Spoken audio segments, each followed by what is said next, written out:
Bonjour à tous, soyez les bienvenus dans le 18h de Télé Nantes. Alors vous le savez maintenant, vous êtes habitués, mais on va quand même le répéter, dans cette émission on peut parler de tout sujet, on peut parler de choses légères, de choses graves, de choses gaies et de choses moins gaies. Et ce soir on s'attaque à un sujet sérieux, un sujet aussi qui peut être utile. On va vous parler des violences faites aux femmes et on va surtout vous parler de ce qu'on peut faire pour traiter ce problème-là, le prendre en charge et accompagner les victimes. On va en parler ce soir avec la gendarmerie qui renforce notamment son dispositif d'accueil pour ces victimes spécifiques et qui le fait avec le CIDFF, le Centre d'information sur les droits des femmes et des familles qui se trouve à Nantes. Et on va finir aussi quand même avec un petit peu de légèreté, justement avec des bulles. C'est notre chroniqueur Romain qui nous rejoindra en fin d'émission pour parler de bande dessinée. Ce soir, il s'adresse aux jeunes. Il propose une sélection spéciale jeunesse avec un peu de science-fiction et aussi du comics à l'intérieur. Ce sera rien que pour vous. Le 18h de Télé Nantes du 2 mars démarre maintenant.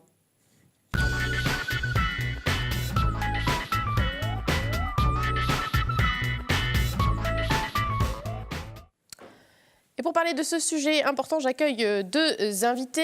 Laurent Kerdoncuf, le commandant Kerdoncuf, bonjour. Bonjour. Merci d'être avec nous. Vous êtes le chef de bureau sécurité publique et partenariat de la région de gendarmerie des Pays de la Loire. C'est correct ? Tout à fait. C'est tout à fait ça. Et Marie-Madeleine Castex, vous êtes la directrice du CIDFF, le Centre d'information sur les droits des femmes et des familles qui couvre toute la Loire-Atlantique et qui est basé à Nantes.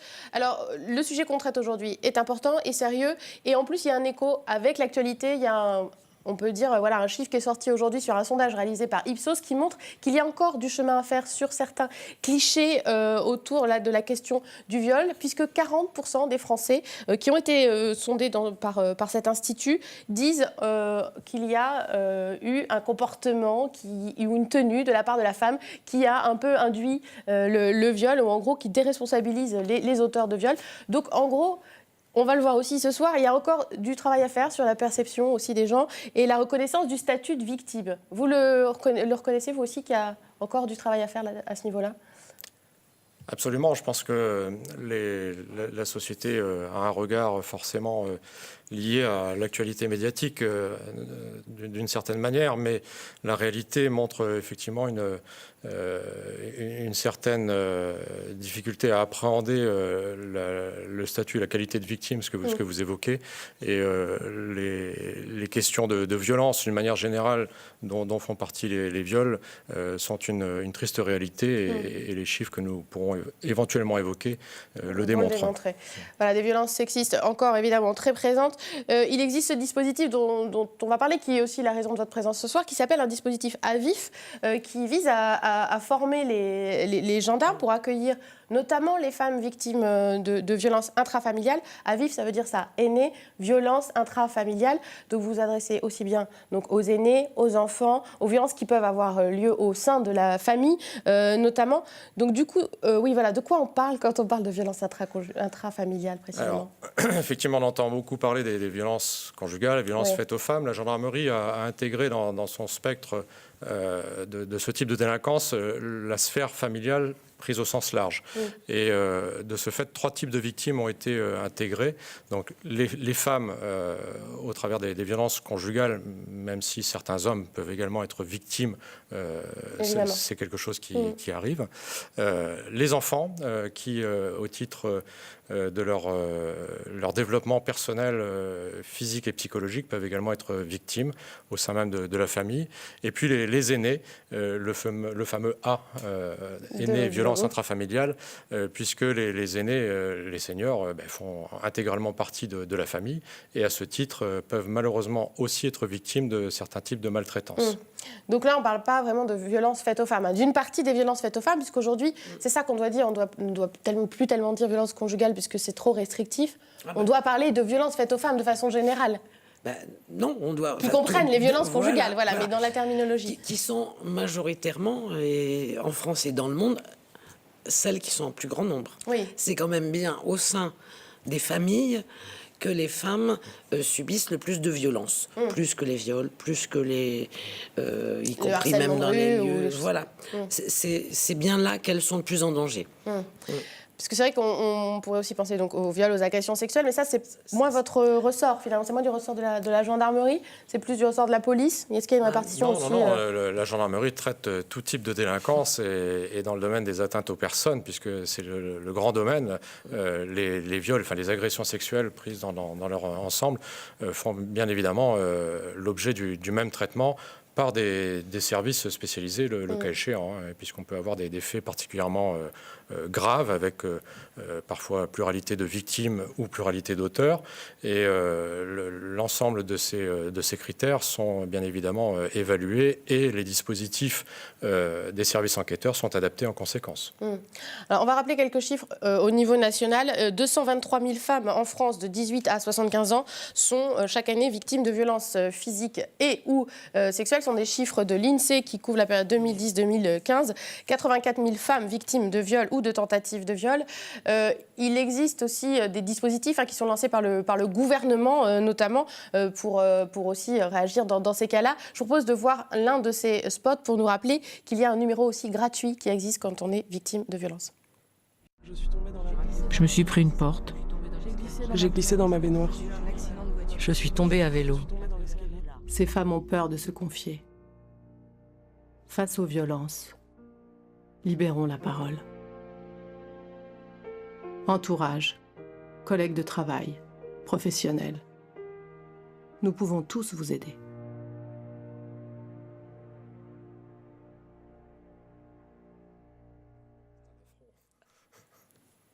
Voilà, le 3919, c'est ce numéro gratuit qu'il faut composer. Ça représente beaucoup de cas pour vous à la gendarmerie, ces femmes qui viennent vous voir pour déposer plainte ou alors aussi pour des interventions sur le terrain. Ça représente beaucoup de cas ? Alors, en 2015, pour le département de la Loire-Atlantique, en zone gendarmerie, on recense 1800, quasiment 1900 interventions qui relèvent du domaine des violences intrafamiliales. C'est un chiffre non négligeable puisque ça représente quelque part le quotidien des gendarmes dans les unités de gendarmerie. Et ces interventions, elles sont qualifiées de différentes violences intrafamiliales parce qu'on est souvent dans des situations de détresse et d'urgence et il est toujours difficile pour les gendarmes d'évaluer la situation en période de crise. Derrière, ce que l'on observe, c'est pour le coup les procédures judiciaires qui sont effectivement enregistrées avec les dépôts de plainte. Et là, on a quand même un chiffre assez éloquent également, en augmentation, 1425 victimes de violences intrafamiliales dans le département de la Loire-Atlantique pour la zone gendarmerie, un chiffre en augmentation de 7% par rapport à 2014. Ouais, donc c'est considérable. Oui.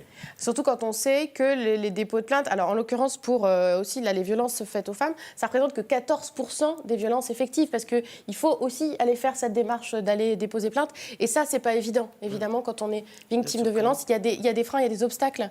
Quels sont-ils, ces obstacles ?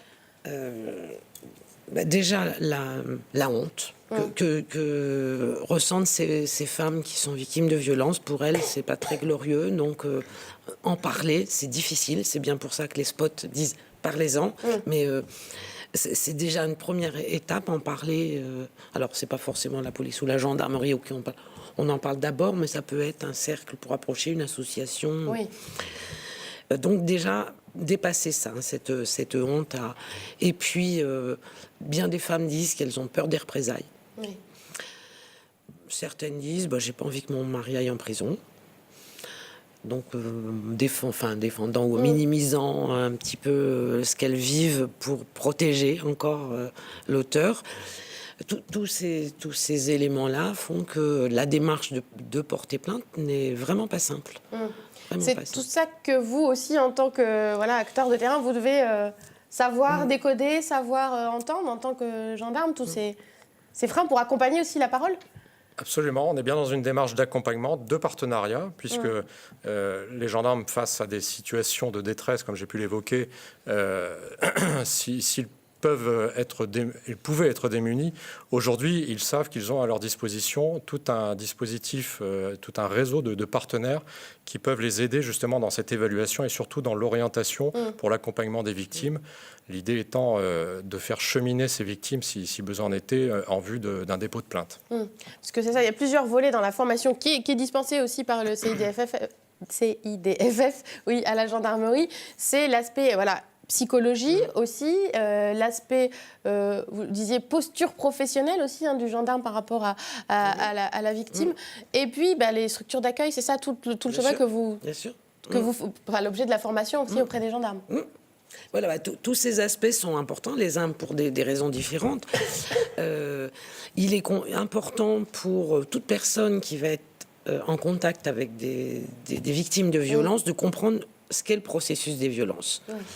Parce que c'est bien plus complexe qu'on pense, parce que ça se passe dans la sphère intime, avec des rapports affectifs entre les gens, et que c'est pas la même chose que la violence lambda à la sortie du bar. Ça n'a rien à voir. Donc c'est important de comprendre ça, c'est important de comprendre l'impact des violences sur les victimes, parce que c'est un impact très très important, ça atteint les victimes profondément.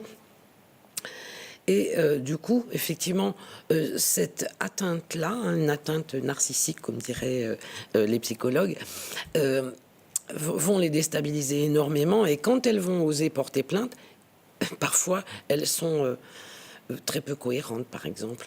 Elles ont des difficultés à expliquer tout leur vécu, qui parfois peut être très très long, 20 ans, 30 ans, 40 ans. Et c'est extrêmement difficile de pouvoir... raconter ça dans le cadre de leur entretien avec la gendarmerie. Et c'est pour ça qu'il faut que les gendarmes et toute personne qui accueille les femmes victimes puissent comprendre dans quel état d'esprit elles peuvent être, et dans quel état psychologique pour leur faciliter la tâche, en fait.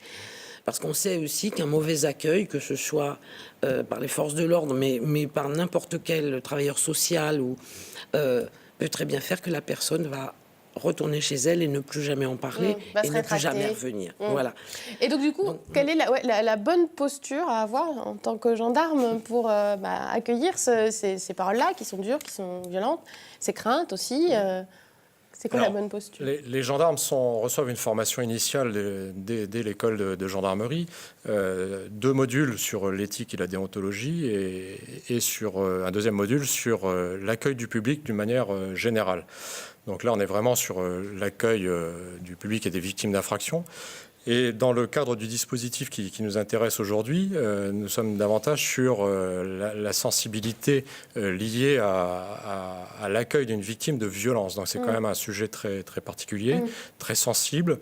Tout le monde n'a pas cette sensibilité et cette empathie nécessaire pour accueillir ces victimes et surtout les écouter. Ça nécessite quand même une grosse capacité d'écoute.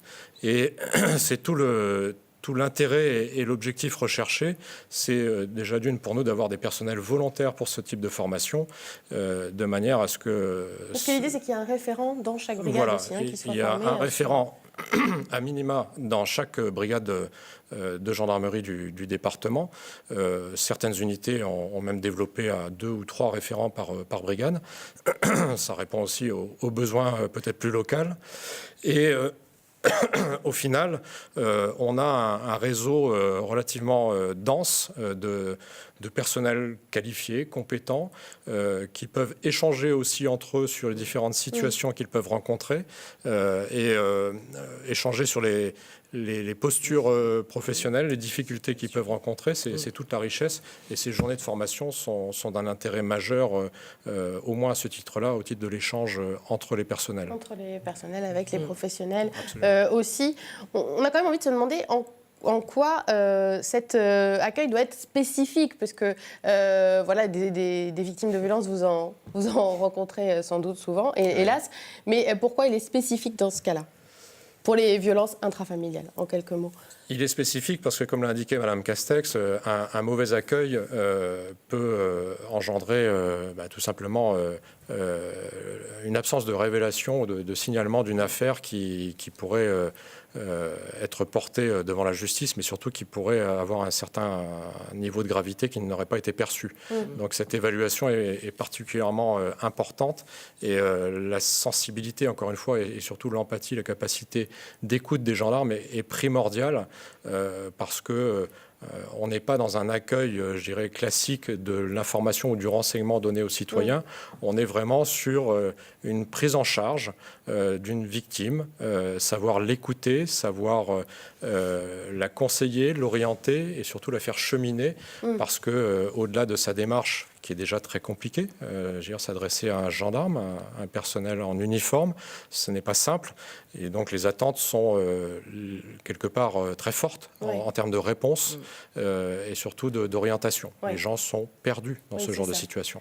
Alors, en tout cas, on va le rappeler, il existe ce numéro 3919 quand on est victime de violence et aussi tout un tas de réseaux d'associations qui sont actifs sur le territoire de Loire-Atlantique. Le CIDFF, je suis navrée, qui est présent, le planning familial, ADAVI 44, accompagnement aussi juridique et psychologique des victimes. Voilà, ce sont Solidarité Femmes, bien évidemment, des choses qu'on peut aussi trouver en gendarmerie, justement, quand on a besoin d'informations et d'accompagnement, bien sûr, sur ces violences faites aux femmes.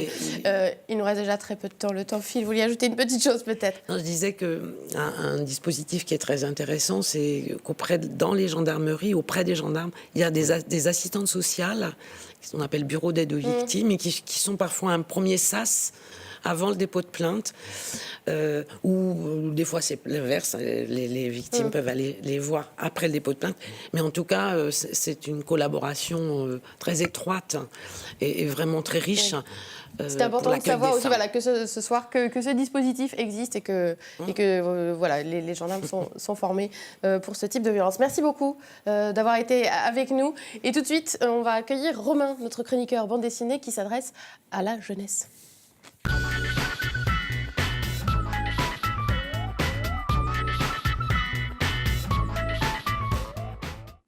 Bonsoir Romain. Bonsoir. Merci d'être avec nous. C'est un plaisir. Comme d'habitude, vous nous faites une petite sélection des sorties BD, mais alors là, vous avez axé votre sélection sur les ados, la jeunesse. Thématisé. Bah oui, c'est ça, parce que souvent je parle de BD pour adultes, parce que c'est quand même la grosse majorité de ce qui sort, mais la BD c'est aussi pour les ados et pour les jeunes. Et c'est aussi des Nantais qui en font. Et c'est aussi des Nantais, bien sûr, toujours. C'est mon objectif numéro 1 que de venir vous présenter les auteurs nantais. Et là, en fait, j'ai découvert qu'elle était nantaise il n'y a pas longtemps. Elle s'appelle Chloé Volmerlo. Et elle a fait l'Apocalypse selon Magda, qui est une histoire... en fait, c'est l'histoire d'une jeune fille qui s'appelle Magda. Elle écrit ou elle dessine? Elle dessine. Elle dessine. Elle dessine. Et c'est une jeune fille qui s'appelle Magda. Et en fait, ce qui lui arrive, c'est que la fin du monde est programmée. Aïe, on le sait, maintenant c'est foutu. On a pollué la planète, on a tout détruit, rien ne va plus. Donc, ce qui lui arrive, c'est qu'elle a plus qu'un an à vivre. Sauf qu'un an à vivre, c'est déjà pas facile pour tout le monde, mais encore pire quand on est une ado et qu'on n'a pas encore vécu sa vie. Son père va en plus se barrer, donc plus de repères, plus rien. Et là, elle va vivre un an d'excès, de folie, de tout. Et voilà, la fin du monde... C'est drôle ou pas? C'est la vision d'une ado, ça passe par des extrêmes à la fois drôles et pas drôles du tout. Et pour savoir comment ça finit, il faut lire le livre si ça finit de manière heureuse. Tout le monde peut se poser un peu la question aussi, qu'est-ce qu'on ferait s'il nous restait une année à vivre? Un vrai roman. Voilà. C'est ça, oui. On est sur un album assez complet. Ouais, donc ça s'appelle Apocalypse selon Magda. Et alors une autre série jeunesse aussi à ne pas manquer. Et oui, c'est les Carnets de cerises, si vous ne connaissez pas encore. C'est vraiment le best-seller jeunesse en bande dessinée de ces dernières années. Rien à voir avec une marque d'assurance. Rien à voir du tout, mais non. Cette petite fille, en fait, est très espiègle, elle rêve de devenir auteure de romans. Et du coup, elle va commencer à écrire son carnet, enfin ses petits carnets dans lesquels elle raconte ce qui lui arrive. Et bien entendu, elle se rend curieuse de tout ce qui l'entoure. Là, cette fois-ci, pour le 4e tome, elle va partir avec sa maman, puisqu'elle a eu quelques conflits, comme toute bonne ado, avec sa mère. Du coup, elles partent dans un manoir où les gens qui l'accueillent, en fait, c'est un manoir hanté et volontairement rempli d'énigmes, où ils vont devoir, pendant une semaine, résoudre les énigmes. D'accord. Donc là, c'est aussi pour les ados ou même plus jeunes? C'est même plus jeune. C'est même plus jeune. Là, on est accessible à un public à partir d'une dizaine d'années facilement. Et le dessin de Aurélie Neuret est vraiment très, très joli. Super. Et alors, ensuite, c'est pour ceux qui ont aimé Arthur et les Minimois, c'est ça? Ou encore Épique, on est un peu dans le même univers. Et c'est ça. En fait, on est vraiment dans cet esprit du petit peuple. Puisque Nesca, c'est l'histoire d'une jeune fille. Les petits peuples, vous savez, ces êtres tout petits qui vivent parmi nous, mais qu'on ne voit pas. Que j'ai dit Minimois, mais on dit Minimois. Minimois, ouais. C'est pas grave. Pardon. Et du coup, en fait, elle est en formation avec sa maman elle est appeleur, elle doit appeler des escargots. Et c'est quelque chose de très important dans sa tribu. Et un jour débarque comme ça une ombre venue du haut, un homme géant par rapport à eux qui va emmener sa mère. Et là, son monde va s'écrouler. Son village a besoin d'elle, donc ils vont continuer à compter sur elle. Mais elle n'aura de cesse que de se demander ce qui est arrivé à sa mère. C'est dur ce qui arrive à tous vos ados là dans les BD. Ouais, C'est pas, la vie, elle n'est pas facile. En Hein, même temps, s'il quand leur même. arrivait rien, Bah oui, il n'y aurait pas d'histoire, évidemment. Ça se raconterait pas. Et on finit avec un bon petit classique C'est des ça. familles, le Hellboy. Hellboy qui est devenu depuis le temps un grand classique de Mike Mignola. Mike Mignola a développé son univers en fait autour de ce petit démon qui a bien grandi et qui, rappelons-le, en fait doit détruire la Terre. Pareil, on est dans l'apocalypse. On est dans l'apocalypse. Et en fait, là, on va suivre sa première mission. Donc, c'est vraiment pour un public plutôt ado. C'est l'occasion de découvrir. C'est un tome 1. C'est les premières missions avec le BPRD, le Bureau Recherche de Paranormal. Alors, je le fais en français, donc ça colle pas avec les lettres. C'est X-Files, quoi. Un peu, avec un grand bonhomme rouge qui vient Qui a mener une drôle de l'enquête. tête et qui a des petites antennes à moitié là, qui et sortent. qui aime bien régler les Et qui aime bien choses la castagne. un peu. C'est ça. Donc Hellboy à découvrir ou redécouvrir. Hein, Mais ouais, après tout à tout, fait. voilà. Là, c'est un nouvel album, donc faut pas hésiter Mais le personnage est à se connu. lancer. Il y en a d'autres, évidemment. Il y a des films aussi. Il y a eu quelques films. Voilà, pour les garçons et pour les filles. Bah oui, Hellboy, il n'y pourquoi a pas de raison. Ouais. Pas de sexisme. Merci beaucoup Romain pour ces précieux conseils. Et puis on vous retrouve chaque jour à la Mystérieuse Librairie Nantes. C'est aux 2 rue de la Paix pour vous donner des conseils en direct. Merci encore à nos invités d'avoir été avec nous. Et merci à vous de nous avoir suivis. Excellente soirée. Sur Télé Nantes, on se retrouve demain.